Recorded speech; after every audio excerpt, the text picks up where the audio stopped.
चलिए बाबू, आप लोग का स्वागत है फॉर्मूलेटर के इस ऑनलाइन एजुकेशन प्लेटफॉर्म पे। आज हम लोग पढ़ने वाले हैं इन्वायरमेंटल इंजीनियरिंग पार्ट 2, जो कि आपके 6 सेमेस्टर का हिस्सा है। 6 सेमेस्टर में पढ़ना है, तो सबसे पहले हम लोग देख लेते हैं कि हम लोगों को क्या क्या पढ़ना है, कौन कौन से टॉपिक्स हैं जो कवर करने हैं। जैसे कि हम लोग इन्वायरमेंटल इंजीनियरिंग पार्ट 1 पढ़ चुके हैं, वहां पे भी बहुत सारी चीजें कवर की गई हैं। और ये पार्ट 2 है, तो यहाँ कौन कौन से टॉपिक्स हैं जो कवर करने हैं, जो पढ़ने हैं। ठीक है, तो ब्रॉडली जो पार्ट 1 पढ़े थे हम लोग, इन्वायरमेंटल इंजीनियरिंग जो 5th सेमेस्टर में पार्ट 1 पढ़े थे आप लोग, उसको हम लोग बोलते हैं रॉ वाटर इंजीनियरिंग। ये जो पार्ट 2 है, इसको बोलते हैं वेस्ट वाटर इंजीनियरिंग। इसी में क्या किया है, थोड़ा बहुत टॉपिक्स को इधर उधर करके ये किया है। ठीक है, तो ये आपका वेस्ट वाटर इंजीनियरिंग है। टॉपिक्स जो आपको पढ़ने हैं वो है मॉड्यूल 1। मॉड्यूल 1 में सबसे पहला टॉपिक आपको पढ़ना है, जानना है कि सीवेज क्या होता है और सीवेज कितने प्रकार के होते हैं। तो पहला टॉपिक जो आपको पढ़ना है वो पढ़ना है सीवेज। पहला टॉपिक जो आपको पढ़ना है वो पढ़ना है sewage and its types. Sewage and its types. ठीक है, दूसरा टॉपिक आपको पढ़ना है quantity of sewage. Quantity of sewage, क्योंकि सीवेज कितना निकल रहा है किसी भी पार्टिकुलर एरिया से, किसी भी पार्टिकुलर लोकेलिटी से कितना सीवेज जनरेट हो रहा है, उसके हिसाब से फिर हम लोग सीवर्स डिजाइन करते हैं, है या ना, या फिर सीवेज ट्रीटमेंट प्लांट डिजाइन करेंगे। तो हमको जानना तो ये जरूरी है ना कि कितना सीवेज आखिर निकल रहा है।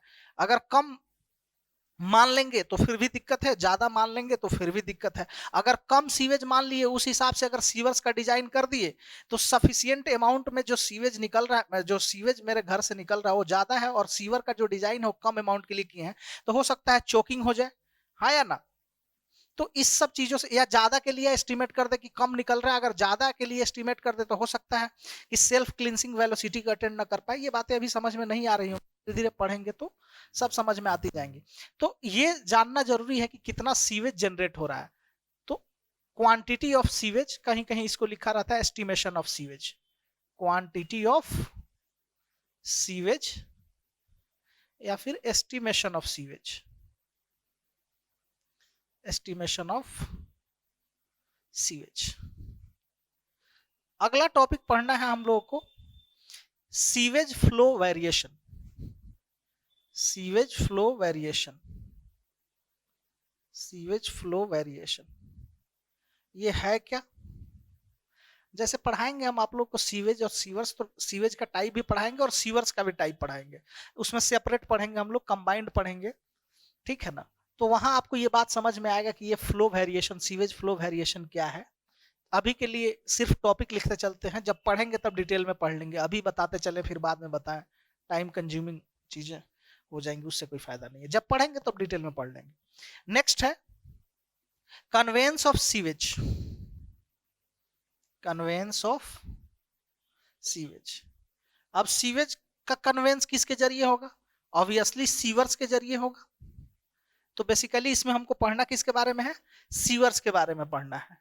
तो सीवर्स के क्या होते हैं और उनका डिजाइन कैसे करते हैं, शेप्स एंड डिजाइन। ठीक है, फिफ्थ टॉपिक है हम लोगों का operation and maintenance of sewer. ऐसा ना हो कि मेरा सीवर चौक हो जाए। Operation and maintenance of sewers. 6 topic है सीवर अपर्टेनेंसेस। अपर्टेनेंसेस, सीवर अपर्टेनेंसेस। अपर्टेनेंसेस मतलब स्मॉल फिटिंग्स जो यूज करते हैं, मैनहोल वगैरह, दिस दैट क्या क्या है सब देखेंगे हम लोग। ठीक, नेक्स्ट है design of sewerage system. Design of sewerage system, separate या फिर combined design of sewerage system. 8th storm water. Next है स्टॉर्म वाटर। स्टॉर्म वाटर मतलब बरसात का जो पानी आता है। तो वो भी जाता, डिस्पोजल कहाँ से होता है? अगर स्ट्रॉम वाटर का डिस्पोजल देखिए तो कहाँ से होता है? सीवर के जरिए ही होता है। तो अगर सीवर आप सफिशियंट डिस्चार्ज के लिए डिजाइन नहीं किए हैं तो हो सकता है कि डिस्चार्ज कैरी ना करे, और ना करे तो क्या होगा? वाटर लॉगिंग हो जाएगा, शहर में जल जमाव हो जाएगा। ठीक है, तो ये भी देखना है। और मान लीजिए कि अगर स्टॉर्म वाटर का सही से हम लोग एस्टिमेशन नहीं कर पाए, क्वांटिफिकेशन नहीं कर पाए, तो हो सकता है कम के लिए डिजाइन करते तो टाइम लगे धीरे धीरे पानी खींचने में, तब तक शहर में क्या हो जाए? वाटर लॉगिंग हो जाए। ये भी हो सकता है। और ज्यादा के लिए डिजाइन करते तो अनइकोनॉमिकल हो जाए। तो इसलिए स्टॉर्म वाटर के लिए स्टॉर्म वाटर का हम लोग का क्वांटिफिकेशन भी जरूरी है, और उसके हिसाब से क्या करेंगे? डिजाइन करेंगे। स्टॉर्म वाटर, तो इसमें बेसिकली पढ़ना है क्वांटिफिकेशन, कितना बारिश होगा, कितना पानी आएगा। 9th is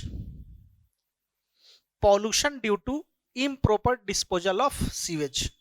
pollution due to improper disposal of sewage. improper disposal of sewage मतलब घर से सीवेज निकला, ऐसा ही कहीं छोड़ दिए, लैंड पे डिस्पोज कर दिए, तो क्या हो जाएगा? लैंड बर्बाद हो जाएगा, खराब हो जाएगा, बैरन हो जाएगा। समझ रहे हैं ना?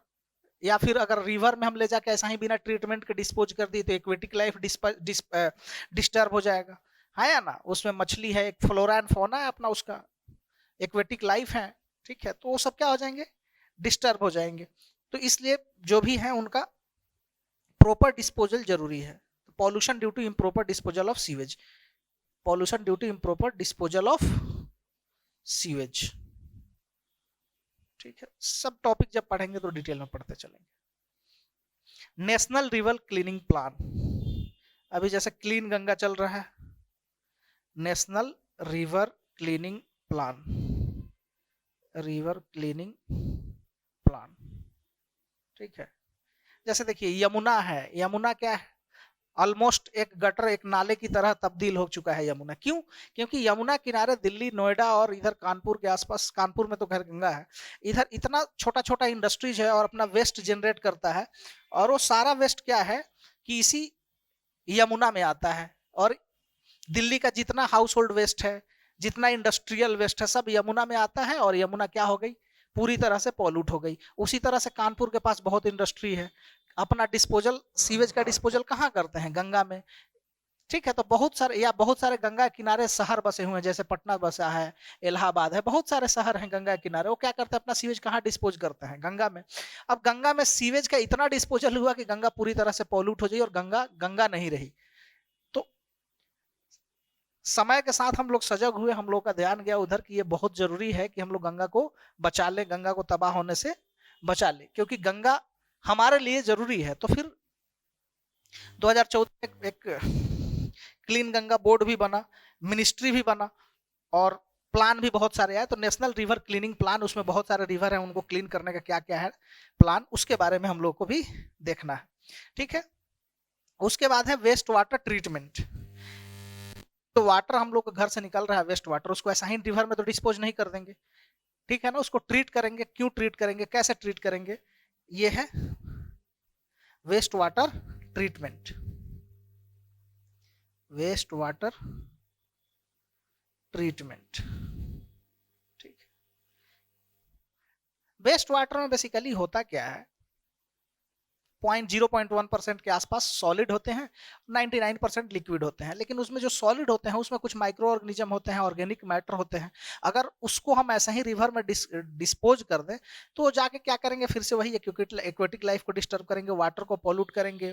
ठीक है, तो इसके लिए हम लोग क्या करते हैं? जो मेरा वेस्ट वाटर है उसको पहले ही ट्रीट करके हम लोग जो माइक्रो ऑर्गेनिजम्स हैं, जो ऑर्गेनिक मैटर है, उसको डिकम्पोज करके तब हम लोग रिवर में क्या करते हैं? डिस्पोज करते हैं। तो इसको ट्रीट करने का दो तरीका होता है, aerobic method of treatment, anaerobic method of treatment. ठीक है, उसके तरह फिर सस्पेंडेड ग्रोथ, अटैच ग्रोथ, बहुत सारा। तो इसको जब पढ़ेंगे तो डिटेल में इसके साथ पढ़ लेंगे। क्वांटिटी ऑफ,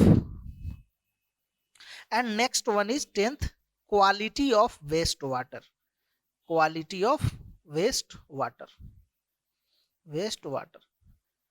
अब देखिए ये आपके बोर्ड पे ये टॉपिक लिखे हैं जो पहले मॉड्यूल में पढ़ना है।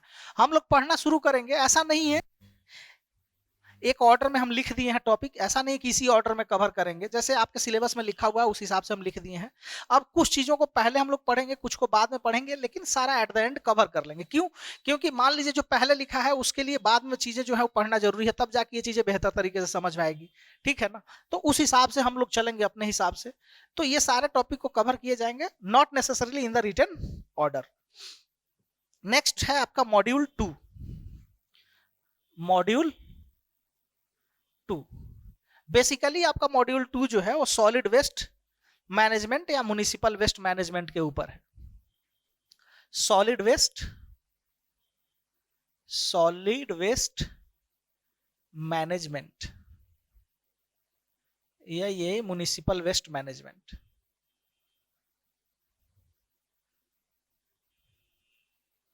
म्युनिसिपल वेस्ट मैनेजमेंट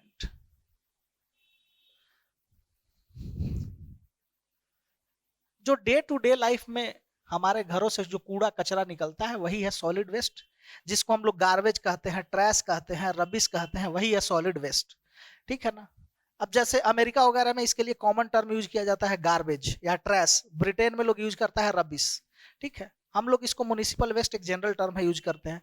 जैसे कोई प्लास्टिक का बोतल, कोई फल सब्जी, कुछ भी जो आ रहा है ना घर में जो निकल रहा है वेस्ट के तौर पे, वो सब क्या है? सॉलिड वेस्ट है। अब इनका डिस्पोजल, अब इस सॉलिड वेस्ट मैनेजमेंट के अंदर कुछ कुछ टॉपिक्स पढ़ना है। क्या पढ़ना है? पहले तो ये पढ़ना है कंपोजिशन ऑफ सॉलिड वेस्ट। जो सॉलिड वेस्ट हमारे हाउस होल्ड एक्टिविटीज से या इंडस्ट्रियल एक्टिविटीज से या जो भी हमारे सोसाइटी से निकल रहा है उसका कंपोजिशन क्या है। तो पहले तो हमको पढ़ना है कंपोजिशन ऑफ सॉलिड वेस्ट।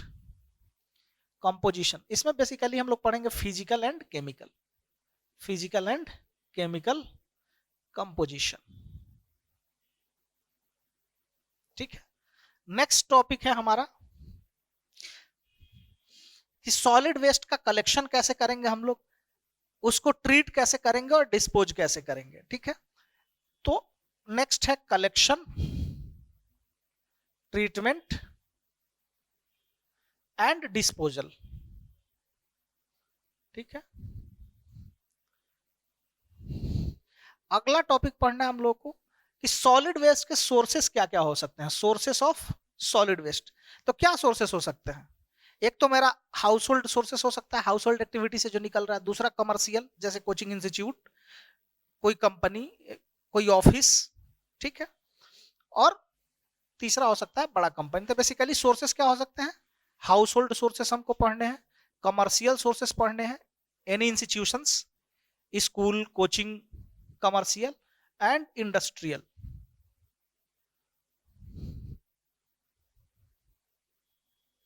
ठीक।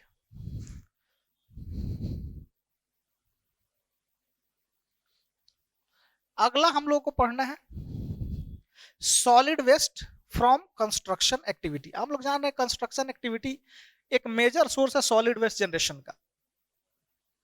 सॉलिड वेस्ट, अच्छा हम SW लिख रहे हैं, आप सॉलिड वेस्ट समझ जाइएगा। Solid waste from construction activity. ठीक है? यहां पढ़ेंगे कौन कौन से सॉलिड वेस्ट हैं जो कंस्ट्रक्शन एक्टिविटी से निकलते हैं, कैसे उनको हम मिनिमाइज कर सकते हैं और कैसे डिस्पोज कर सकते हैं। अगला जो है हम लोग को पढ़ना है biomedical waste. Biomedical waste, hospital वगैरह गए होंगे तो देखे होंगे कि बहुत सारा मेडिकल का रैपर, बहुत सारा इंजेक्शन, बहुत सारा कॉटन, बहुत सारा कुछ कुछ कुछ कुछ देखिएगा तो हॉस्पिटल वगैरह से निकलते रहता है वेस्ट, उसी को बोलते हैं biomedical waste. Waste generated from, basically वो सब सॉलिड फॉर्म में होते हैं, waste generated from the hospitals, biomedical waste. और वो उसमें से बहुत सारे वेस्ट हजार्डस नेचर के भी होते हैं। हजार्डस कहने का मतलब क्या है कि मतलब waste, solid waste causing disease. ठीक है ना? Serious disease, posing serious threat to human lifes. ठीक है? Biomedical waste. नेक्स्ट पढ़ना है हम लोग को effect of solid waste on environment. Effect of solid waste on environment.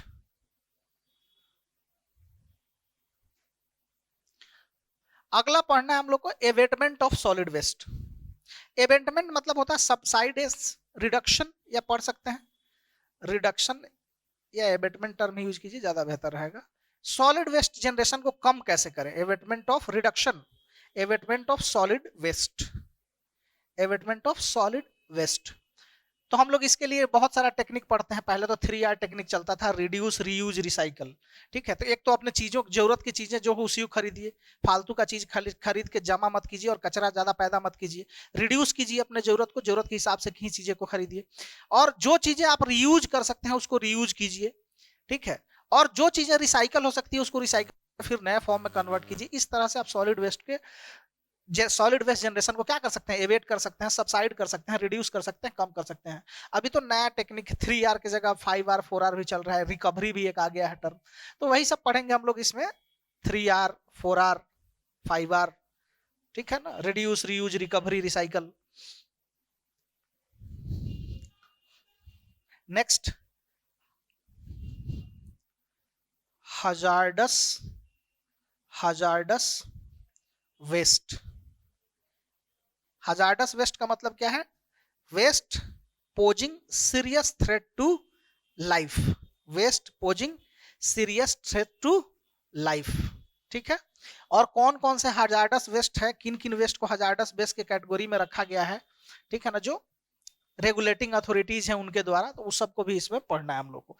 अगला है module 3। Next one is module 3। Module 3, module 3 में ज्यादा कुछ नहीं पढ़ना है। हम लोग को पढ़ना है government authorities and their roles in water supply, waste water management, solid waste management, monitoring and control of environmental pollution. जो हमारी सरकारें हैं उनका क्या रोल है वाटर सप्लाई में, वेस्ट वाटर ट्रीटमेंट में, पॉल्यूशन कंट्रोल में और उनके मॉनिटरिंग में। ठीक है, तो इन सब चीजों के ऊपर हम लोग को पढ़ना है। मतलब गवर्नमेंट कौन कौन से पहल की है, कौन कौन से, जैसे देखते हैं गाड़ी का पॉल्यूशन नहीं होता है, पॉल्यूशन सर्टिफिकेट नहीं होता है तो फाइन कर दिया जाता है। क्यों पॉल्यूशन? क्योंकि आप क्या कर रहे हैं, carbon dioxide, nitrogen excess amount में इन्वायरमेंट में रिलीज कर रहे हैं, जिससे पॉल्यूशन को आप खतरा ज्यादा पैदा कर रहे हैं, पॉल्यूशन बढ़ा रहे हैं। तो सरकार एक लिमिट सेट की है कि इससे ज्यादा आपको इमिट नहीं करना है। अगर आपका गाड़ी इतना से ज्यादा पॉल्यूशन इमिट कर रहा है तो फिर आप गाड़ी को बदलिए या उसके लिए काम करवाइए, पॉल्यूशन को रेंज में लाइए। ठीक है, तो ये सरकार का एक कदम है। इसी तरह से बहुत सारे, जैसे इन्वायरमेंट प्रोटेक्शन के लिए गवर्नमेंट कदम उठाई है, ग्रीन हाउस गैसेस को कंट्रोल करने के लिए इंडस्ट्रीज के लिए रेगुलेशन एंड गाइडलाइंस जारी की है। ठीक है, उसी तरह से पहले वेस्ट को डायरेक्ट डाला जाता था रिवर में। ठीक है, तो उसके बाद सरकारें बोली नहीं ऐसे नहीं होगा, इसका ट्रीटमेंट किया जाए। बहुत जगह ट्रीटमेंट प्लांट लगा, गवर्नमेंट फंडिंग की। तो गवर्नमेंट अपने स्तर से बहुत सारी कोशिश और प्रयास कर रही है। तो उसी के बारे में पढ़ना है कि government authorities and their roles in water supply, sewage disposal, solid waste management, monitoring and environmental control, pollution. ठीक है, इंटरनेशनल लेवल, नेशनल लेवल पे बहुत सारे प्रोटोकॉल होते रहते हैं, बहुत सारे डिक्लेरेशन होते रहते हैं, बहुत सारे समझौते होते रहते हैं, कैसे इन्वायरमेंट को प्रोटेक्ट किया जाए। ठीक है ना, उन्हीं सब चीजों के बारे में यहाँ पे पढ़ना है। तो क्या है, government authorities and their roles, government authorities and their roles, government authorities and their roles in water supply, water supply,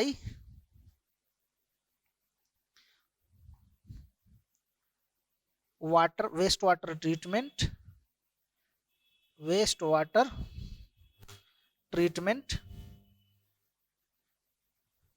solid waste management, management, monitoring, monitoring